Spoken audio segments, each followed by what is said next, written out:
말씀의 제목은 따라서 평화를 일구는 사람들. 사람이라고 안 하고요. 사람들이라고 하는 건 누구든지라는 의미를 가지고 있어요. 단수가 아니라 복수를 쓰고 있다라고 하는 것은 누구든지라는 의미도 있고요. 또 하나는 공동체라는 의미도 있습니다. 이 당시에 우리가 이 신약 성서가 기록된 주된 목적은 교회 공동체를 위해서 우리가 어떻게 예수를 믿고 어떠한 신앙생활을 하고 성도 간의 어떠한 교제와 또 사회에서 또 정치적인 상황에서 어떻게 할 것인가를, 그래서 예수가 누구인지를 알아야 되고, 그래서 그 예수로 인해서 우리가 어떻게 신앙과 삶 또 공동체가 있어야 되는지, 또 어떤 공동체일 것인가를 그 목적으로 삼고 성서가 기록되어져 있습니다. 오늘은 평화를 일구는 사람들, 즉 오늘 본문에 보면 화평하게 하는 자는 복이 있다 이렇게 말씀을 하고 있습니다. 그래서 이제 말씀을 계속해서 드리겠습니다만은 이 화평하게 하는 자라고 하는 것은 화평을 일궈낸다라는 의미도 이렇게 번역하기도 하였기 때문에 말씀의 제목을 이렇게 평화를 이루는 사람들로 정하게 되었습니다. 자, 우리 나눠드리는 원고를 보면서 들어가는 말 하겠습니다. 자, 에서의 얼굴에서 하나님의 얼굴을 본 야곱입니다. 그래서 야곱이 에서의 얼굴에서 하나님의 얼굴을 볼 수 있었던 것은 그의 마음이 어떠했느냐 하는데 우리가 주목해 봐야 됩니다. 그래서 우리가 이제 또 욥도 그런 고백을 한다 말씀드렸어요. 지금까지는 귀로만 듣던 하나님에서 이제는 눈으로 하나님을 볼 수 있습니다. 이렇게 고백을 하면서 온 우주 만물 속에 존재하시고 살아계시고 섭리 가운데 일하시고 역사하시는 하나님의 존재를 볼 수 있는 영적 안목, 영안을 가질 수가 있었습니다. 그래서 창세기 33장 3절부터 5절과 10장 11절에 보면 11절에 보면 이제 야곱이 약복나루에서 이제 죽으면 죽으리다라고 하나님 앞에 자기의 모든 것들을 다 내려놓고 하나님 앞에 엎드려 기도를 합니다. 절체절명의 기도죠. 그때 호련히 어떤 사람이 나타나서 그와 밤새 씨름을 했고요. 그러나 야곱이 어떤 인간입니까? 진리가 없죠. 그래서 야곱이 이겨놓고 보니까 그분이 누구예요? 하나님이셨던 겁니다. 근데 여러분 성서에도 아시다시피 하나님을 대면하면 살아요, 죽어요. 그 영광을 감당할 수 없기 때문에, 그 존재의 능력, 존재의 영광을 감당할 수 없기 때문에 우리 인간으로서는 죽음을 맞이할 수밖에 없습니다. 그럼에도 불구하고 야곱에게 졌던 그 하나님이 결국 승리자가 되시죠. 그 야곱의 환도뼈를 쳤고 그가 장애인이 됩니다. 그러면서 그 하나님 앞에 모든 것들을 내어놓고 맡기면서 그의 마음이 야곱에서 이스라엘이라고 하는 하나님 앞에 불리움을 통해서 그의 존재의 그 양태라 그래, 양태가 변화되었음을 알 수가 있습니다. 이처럼 야곱이 그동안 가지고 있었던 자기의 탐심 그리고 야망, 그러니까 이기적인 탐심과 이기적인 야망을 다 하나님 앞에 내려놓고 그의 마음이 청결해졌을 때 자기를 죽이려고 오고 있었던 그 형 에서가 두려움의 대상이 아니라 그의 얼굴을 통해서 하나님의 얼굴을 배운 것 같다라고 하는 고백을 할 수가 있었습니다. 여러분, 너의 문제 아닙니다. 남편의 문제가 아니고요, 아내의 문제가 아니고요, 자식, 부모의 문제가 아닙니다. 내 마음이 깨끗해지면 남편의 얼굴에서도 누구의 얼굴을? 주의 얼굴을. 아내의 얼굴에서도 누구의 얼굴을? 주의 얼굴을 볼 수가 있는 겁니다. 그런 저와 여러분의 마음의 청결함, 마음의 깨끗함, 그래서 어느 곳에서나 언제든지 하나님을 볼 수 있는 그런 영적 안목, 영안이 열릴 수 있기를 주의 이름으로 축원합니다. 자, 마태복음 5장 8절에 보면 마음이 깨끗한 사람은 복이 있다. 그들이 하나님을 볼 것이다. 여러분, 거듭 말씀드린다마는 내 눈이 어두워진 것은 내 마음의 문제입니다. 누구 때문도 아니고요. 환경 탓도 아니고 누구 탓도 아니에요. 내가 하나님 앞에 내 마음이 깨끗하고 청정하면 나의 영안이 열려서 하나님을 볼 수 있는 그런 행복, 또 그런 하나님의 충만한 은혜를 누릴 수가 있습니다. 자, 오늘 본문은 제가 여기 쭉 개역개정, 새번역, 새한글, 공동번역 개정판 이렇게 해서 제가 이제 말씀 준비하면서 말씀을 올려놓은 건데요. 여기 보면 이렇게 번역을 이렇게 합니다. 개역개정은 화평케 하는 자는 이렇게 번역을 했고요. 하나님의 아들이라 일컬음 불리워질 것이다 이렇게 번역을 했어요. 근데 새번역에는요. 평화를 이루는 사람은 복이 있다. 하나님이 그들을 자기의 자녀라고 부르실 것이다. 그리고 새한글 성경에는요. 복이 있습니다. 평화를 이루는 사람들은 그들이 하나님의 아들, 딸이라 불릴 테니까요. 이렇게 되어 있고요. 공동 번역 개정에는요. 평화를 만드는 사람 또는 평화를 위해서 일하는 사람이 복이 있다. 이렇게 말하고 있습니다. 그래서 그가 하나님의 아들, 딸이라 불리워질 것이다. 라고 이렇게 번역을 하고 있습니다. 여러분 아시다시피 세상 지구촌 모두는 평화를 원하고 있습니다. 더더욱 지금 그렇죠. 그런 상황이고요. 또 그래야 되고요. 그러나 세상은 하루도 평화를 이루지 못하고 전쟁의 소문만 더해가고 있는 것이 현실입니다.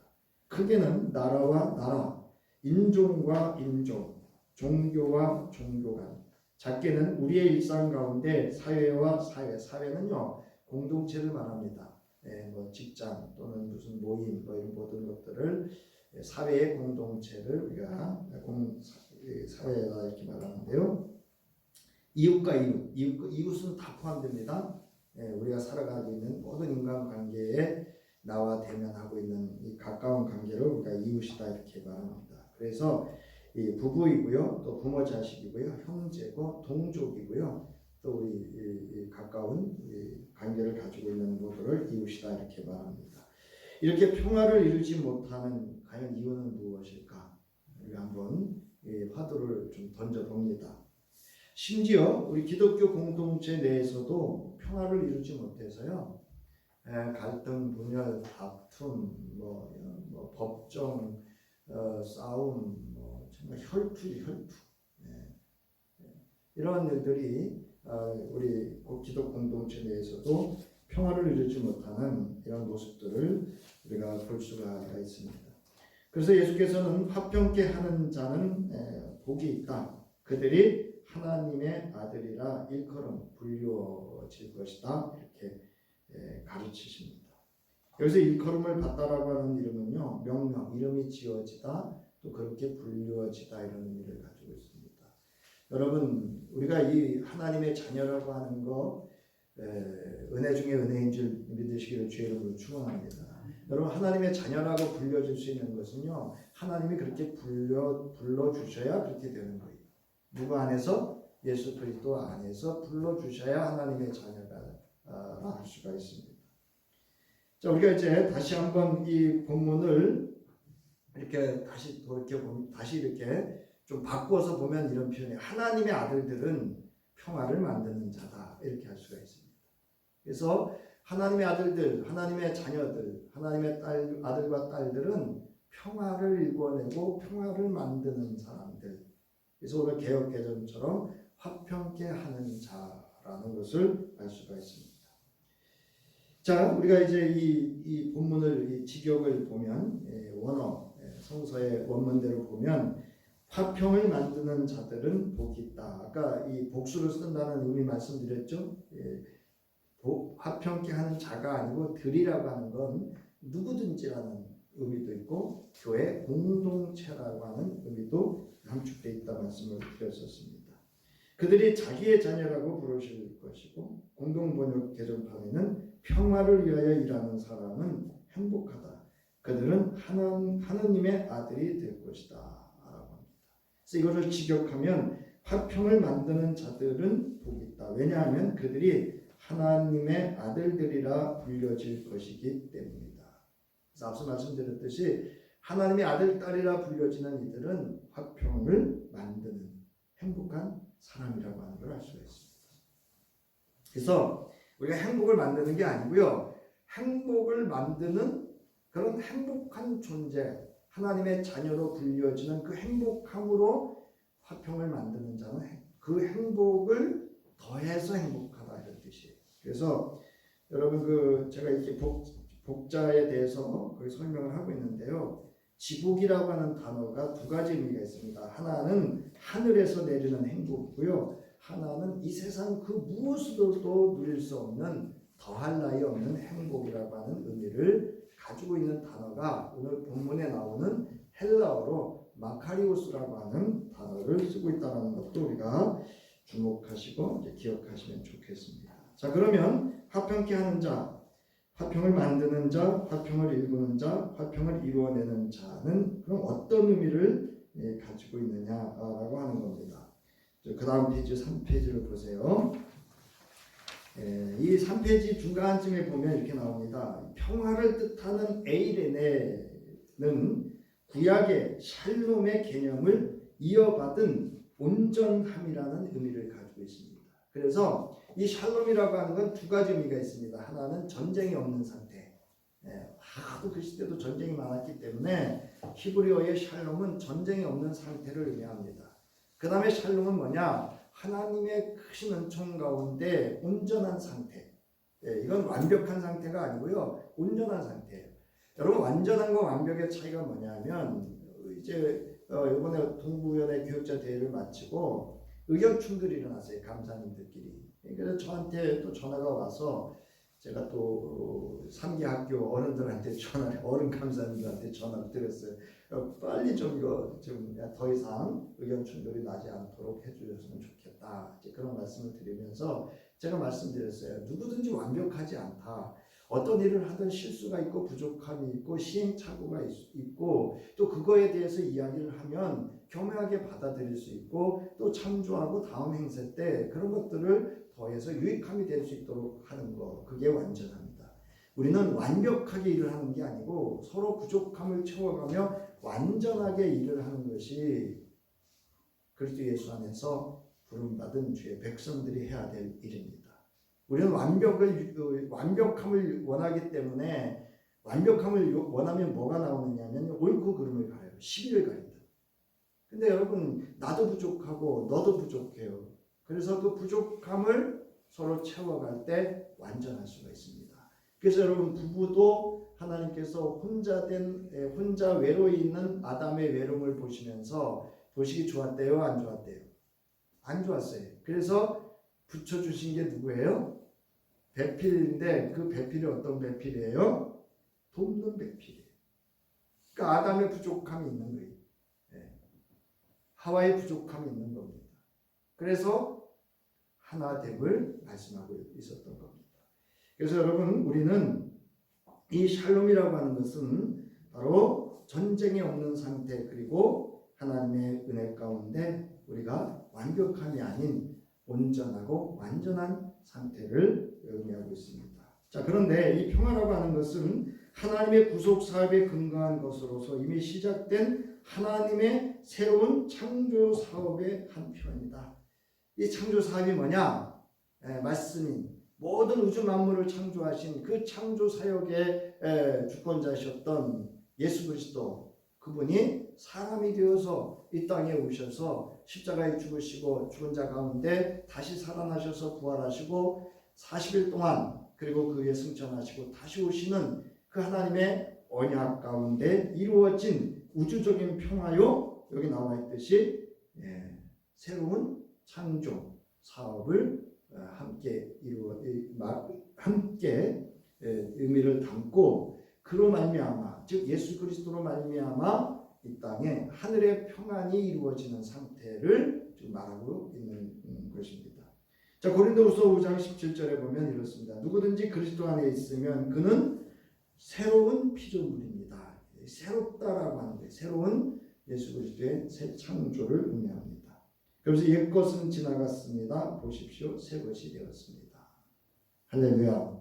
이 저와 여러분의 존재가 그렇습니다. 그래서 교회도 마찬가지예요.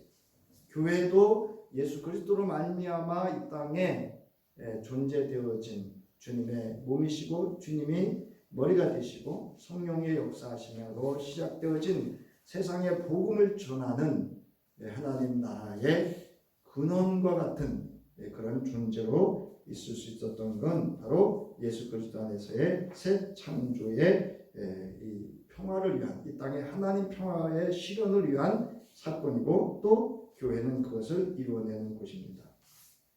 자, 그 다음에 로마서 8장 19절과 21절부터 22절에 보면 피조물은 하나님의 자녀들이 나타나기를 간절히 기다리고 있습니다. 여기 하나님의 자녀들이 누구예요? 바로 화평을 일궈내는 사람들, 화평케 하는 자들입니다. 오늘날 저와 여러분을 의미합니다.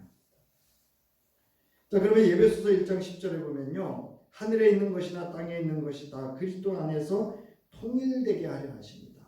그러니까 하나님께서 태초에 천지를 창조하셨던 그 창조하셨던 천지를 새롭게 그리스도 예수 안에서 통일되게 하나 되게 하심을 말씀하고 있습니다. 그래서 여기 골로새서 1장 15절로 20절의 말씀도 만물이 그에게서 창조되되 하늘과 땅에서 보이는 것들과 보이지 않는 것들과 혹은 왕권들이나 주권들이나 통치자들이나 권세들이나 만물이 다 그로 말미암고 그를 위하여 창조되었다. 그래서 그는 하나님이시죠. 그런데 20절에 보면 그의 십자가의 피로 화평을 이루사 만물 곧 땅에 있는 것들이나 하늘에 있는 것들이 그로 말미암아 자기와 화목하게 되기를 기뻐하셨다. 그래서 그는 예수 그리스도이고 자기는 아버지 하나님, 창조주 하나님을 말씀하고 있습니다. 그래서 하나님께서는 인간의 범죄로 말미암아서 깨어진 하나님과의 화평을 예수 그리스도를 통해서 그 화평을, 그래서 하나님과 화목을 이루고 그 화목을 이룬 그들을 통해서 화평케 하는 하나님의 자녀들로 이 세상에 하나님의 평화를 이루어 가기를 원하시고 있음을 말씀을 통해서 우리가 알 수가 있습니다. 자, 그리스도는 인류의 평화이심으로 그리스도를 따르는 제자들은 그리스도께서 이루어 놓으신 우주적인 평화를 지켜야 할 의무와 과제가 있음을 오늘 가르치고 있습니다. 그래서 고린도후서 5장 18절부터 19절에 보면 모든 것이 하나님께로서 났으며 그가 그리스도로 말미암아 우리를 자기와 화목하게 하시고 또 우리에게 화목하게 하는 직분을 주셨다. 여러분, 담임 목사, 장로, 권사, 집사, 선교회랑 다 해야 되는 일이 뭐냐면요, 화목이 우선입니다. 공동체를 화목케 하는 일들이 가장 우리에게 먼저 주어진 직분이에요. 그러면서 화목케 하는 말씀을 우리에게 부탁하셨다. 그러니까 여러분, 화목케 하시는 말씀이 뭐예요? 딱 한마디로 단어로 정하면 따라하세요. 복음. 예수 그리스도와 관한 모든 말씀을 의미하고 있음을 알 수가 있습니다. 자, 그 다음 페이지죠. 바울은 고린도 지역 교회에게 권하기를 그리스도 예수 안에서 하나님과 화목하라고 이렇게 가르칩니다. 그러므로 우리가 그리스도를 대신하여 사신이 되어 하나님이 우리를 통하여 너희를 권면하시는 것 같이 그리스도를 대신하여 간청하니 너희는 하나님과 뭐하라고요? 화목하라. 요 앞에 제 있어요. 평화, 화평, 화목, 이게 어떤 의미를 가지고 있는지 설명을 하고 있는데요. 화목이라고 하는 건 여러분 서로 친밀하고 정을 나누는 관계를 화목이라고 해요. 그러니까 친밀하면서도 정을 나누는 관계, 정. 사랑이 아니고. 사랑은 친밀한 거지만 정은요, 그 사람의 모든 것들을 받아들이는 게 정이에요. 그 사람의 과거, 현재, 미래까지 다 친밀함, 사랑으로 받아들여서 그거를 내 안에서 열매가 될 수 있도록 또는 그거를 승화해낼 수 있는 것이 정입니다. 그래서 우리 말에도 있죠. 우리 말에 무슨 정이 있어요? 미운정, 고운정 그런 표현 있잖아요. 그런 거를 의미하는데 이 화목이라고 하는 것은 이제 그런 의미를 가지고 있어요. 물론 하나님 입장에서의 화목과 우리 인간 입장에서의 화목은 좀 다르다라고 하는 것도 우리가 참조하면 좋겠습니다. 자, 그러므로 화평케 하는 자는 단순히 갈등을 피하는 소극적인 평화주의자에 머물러 있는 것이 아니라 죄로 인해 하나님과 단절된 사람을 복음으로 하나님과 화목하게 하고 이웃과의 분열을 일으키지 않으며 이웃과의 평화를 깨는 갈등과 다툼을 적극적으로 화목케 하는 능동적 사역은 뭐냐? 하나님의 일이거든요. 사역을 실현하는 것을 뜻한다. 입니다. 그러니까 여러분, 예수 그리스도를 믿는 사람에게는 하나님의 자녀라, 하나님의 아들, 딸이라 불리워지는 사람이 존재하는 곳에는 갈등과 분쟁과 다툼이 있는 것이 아니라 하나님의 평화가 이루어져야 됨을 믿으시기를 주의 이름으로 축원합니다.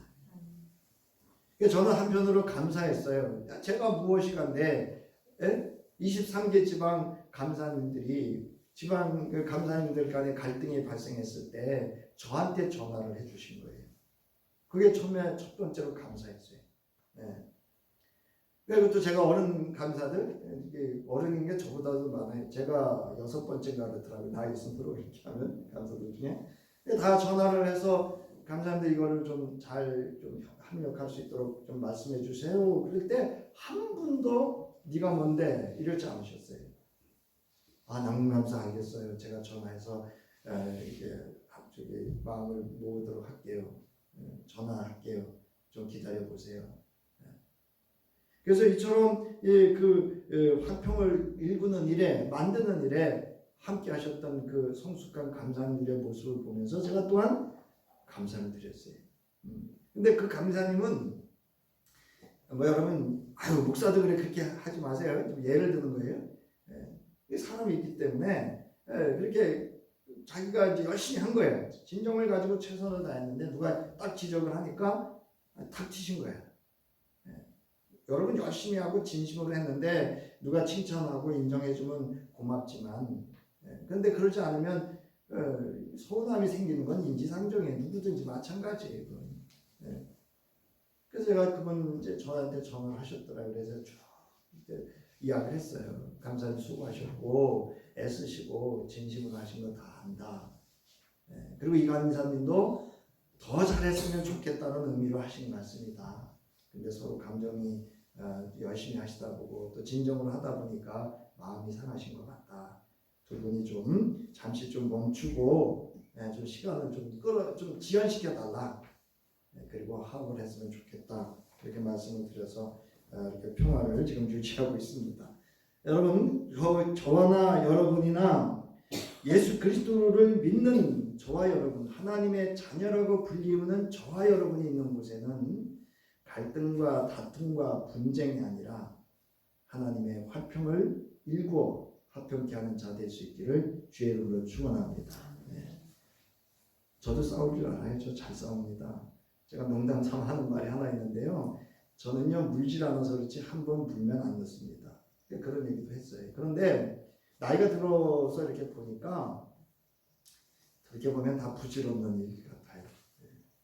나 힘들죠. 상대 힘들죠. 옆에서 힘들죠. 그리고 궁극적으로 누구의 영광을 가리는가 하면 하나님의 영광을 가립니다.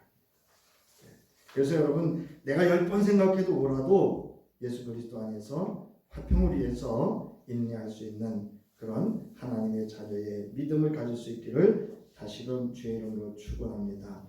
자, 그리스도인에게는 서로 평화를 유지하라는 명령이 주어져요. 지금 명령이에요. 싸우지 말라는 거예요. 다투지 말라는 거예요.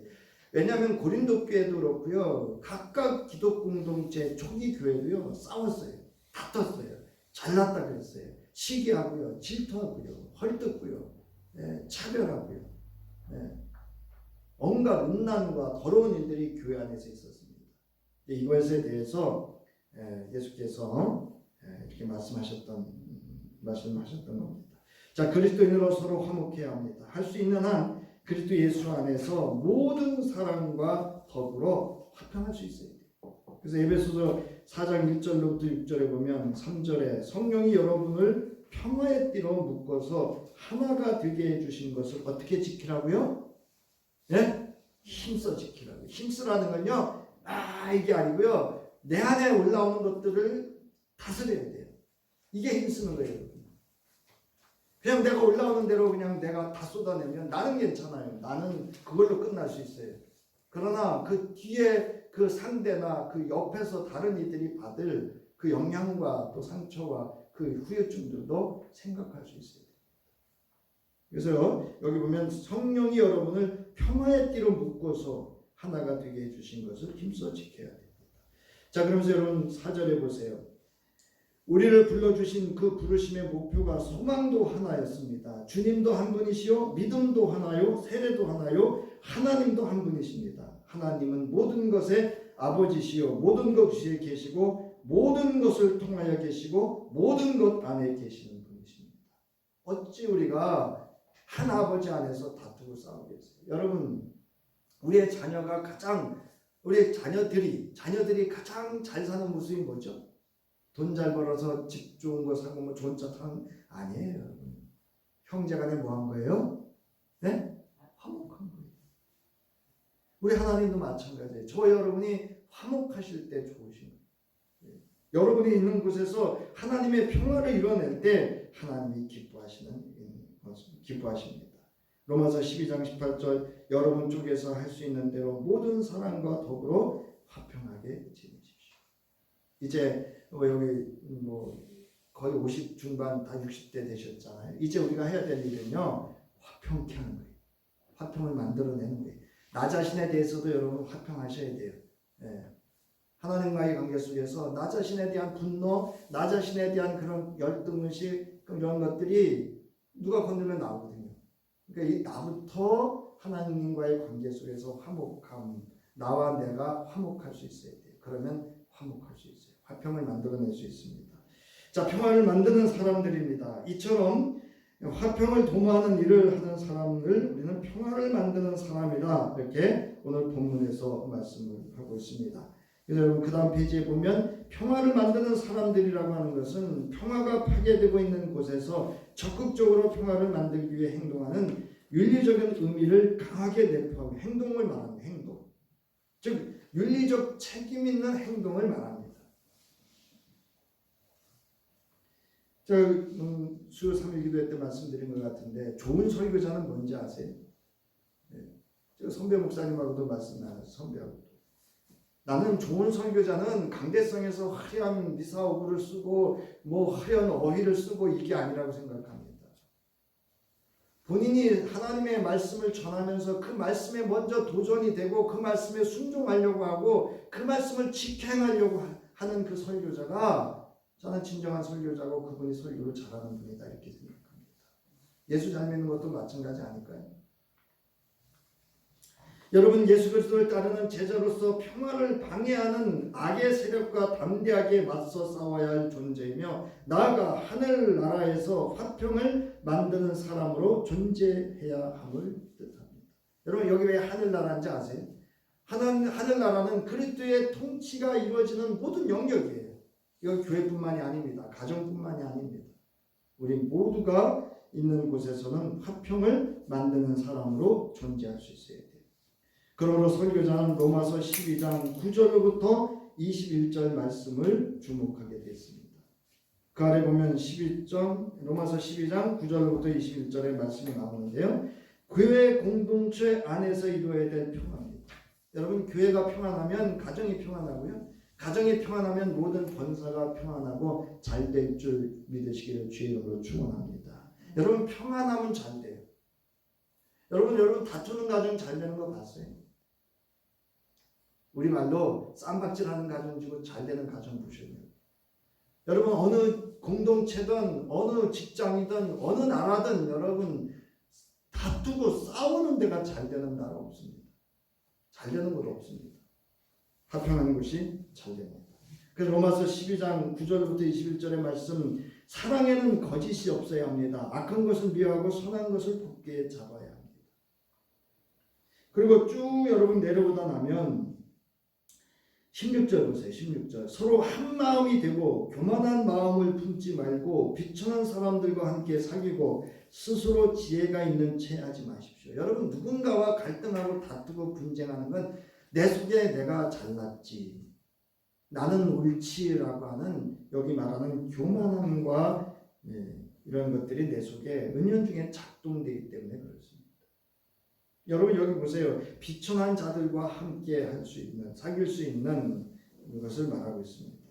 그 다음에 여러분 보세요. 18절. 여러분 쪽에서 할 수 있는 대로 모든 사람과 더불어 화평하게 지내십시오. 사랑하는 여러분은 스스로 원수를 갚지 말고 오직 그 일은 하나님의 진노하심에 맡기십시오. 여러분, 내가 끝을 보려고 하지 마세요. 그 끝의 심판은 누가 하시는 걸로? 하나님이 하시는 걸로 맡길 수 있는 믿음 될 수 있기를 주의 이름으로 축원합니다. 하나님 아셔서 하시겠지. 네. 이렇게 예수 그리스도 안에서 교회 공동체인 성도가 서로 화평을 만들고 화목케 하라는 직분과 말씀을 잘 이루는 하나님의 자녀로 살 때 교회 밖의 사람들도 이들을 가르쳐서 하나님의 아들들 또는 그리스도인이라고 말합니다. 자, 하나님의 아들 이는 구약에서는 언약의 관계를 나타내는 표현으로 사용되고요. 신약에서는 구원론적인 관계를 묘사하는 용어입니다. 그러니까 구약에서 하나님의 아들은 그리스도를 의미하고 신약에서의 하나님의 아들은 그리스도 예수로 말미암아 구원받은 하나님의 백성을 의미합니다. 아버지와 여러분 자녀의 관계는 인간관계 중 가장 친밀한 관계입니다. 하나님과 밀접한 사귐의 관계를 갖는 사람을 하나님의 아들, 딸, 자녀라 부릅니다. 여러분 하나님과 친밀한 아버지 하나님과 친밀한 하나님의 자녀이기를 바랍니다. 여러분 하나님과 친해지셔야 돼요. 친밀하셔야 돼요. 친해지는 거하고 친밀이 좀 다른데요. 친밀은 모든 걸 다 나누되 사랑으로 허물을 덮을 수 있는 그것을 친밀이라고 합니다. 예수 그리스도 안에서 아버지 하나님께서 우리를 자기의 자녀라 불러주셨습니다. 이런 하나님의 자녀인 우리가 갈등, 분열, 다툼, 전쟁으로 하나님 나라의 평화를 파괴한다면 어찌하겠습니까? 그 나라가 잘 되겠습니까? 앞서 말씀드렸듯이 끊임없이 전쟁이 일어나는 갈등과 다툼과 시기와 질투와 미움과 분쟁이 그리고 불신이 충만한 그런 가정과 모든 기업이 잘 될 수가 있겠습니까? 여러분 마태복음 12장 24절부터 28절에도 예수님 말씀하셨어요. 내가 있는 곳에 하나님 나라가 있다. 왜? 하나님께서 자기와 화목하게 하시기 위한 중보자로 이 땅에 그리스도를 보내주셨기 때문이에요. 그러면 그리스도 예수 안에서 하나님 자녀된 우리가 있는 곳에서도 뭐가 이루어져야 돼요? 하나님과의 화목이 이루어지고 또 하나님과의 화목케 하시는 그 화평이 이루어질 수 있는 그런 저와 여러분의 존재, 즉 하나님의 자녀요 그리스도인의 존재가 되어줘야 합니다. 사랑하는 성도 여러분, 예수 그리스도 안에서 화평을 이루는 화평케 하는 자 있도록 성령의 여러분 일 수 있도록 성령의 도움을 구하시기 바랍니다. 주와 그 말씀 안에서 평화를 위하여 일하는 평화를 일구는 자로 아버지 하나님께서 그를 자기의 자녀, 즉 하나님의 자녀라 불러주시는 주의 음성을 들을 수 있는 사랑과 평강의 하나님이 함께하는 성도이기를 주의 이름으로 축원합니다. 여러분 부부지간에 화목하실 때 하나님이 기뻐하시고요. 부모 자녀 간에 화목하고 형제 간에 화목하고 그리스도 공동체 안에서 화목하고 여러분이 있는 곳마다 화목한 그곳에 하나님의 아들이라 불려지고 하나님의 크신 우리를 통해서 일하시고 이루실 하나님의 놀라운 계획과 뜻이 성취되어질 수 있음을 믿으시고 그러한 저와 여러분의 존재 될 수 있기를 주의 이름으로 축원합니다.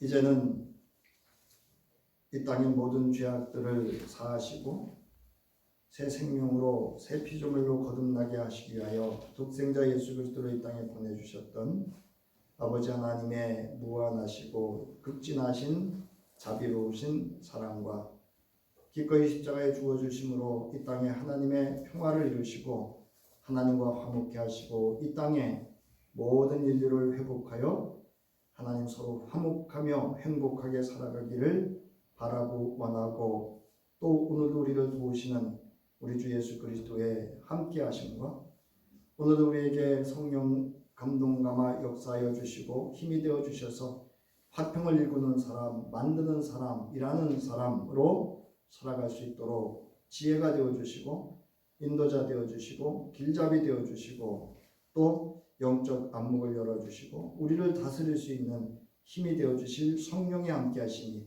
이제 화평케 하는 자들로 하나님의 자녀로 살아가기를 결단하는 저희 위에와 가정과 기업과 모든 삶의 터전 위에 이제로부터 영원히 함께 하시기를 간절히 축원하옵나이다. 아멘.